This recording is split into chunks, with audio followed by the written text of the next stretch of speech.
মুসলমান এই কোরআনকে ছেড়ে দিয়েছে। আল্লাহ তাআলা সর্বপ্রথম যে আয়াতে কারিমা নাযিল করেছেন সেটা হচ্ছে ইকরা, পড়ো। এই লার্নিং হ্যাবিট, পড়ার অভ্যাসটা আমাদের মধ্য থেকে কিন্তু হারায় গেছে। কথা ঠিক না ঠিক? আমরা যখন গবেষণা ছেড়ে দিয়েছি, কোরআন ছেড়ে দিয়েছি, কোরআন পড়া ছেড়ে দিয়েছি। একটা সময় দেখবেন যে আমরা যখন ছোটবেলায় আমরা যখন ফজরের নামাজ পড়ে মসজিদ থেকে বের হতাম, তো অধিকাংশ বাড়ি থেকেই কোরআন তেলাওয়াতের আওয়াজ শোনা যেত।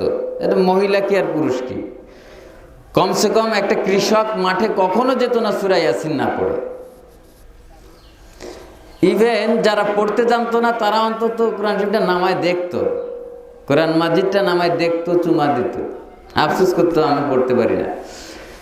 এখন শতাব্দীর পরে শতাব্দী চলে যাচ্ছে, কিসের কোরআন? কোরআন আবার কি? কোরআন থেকে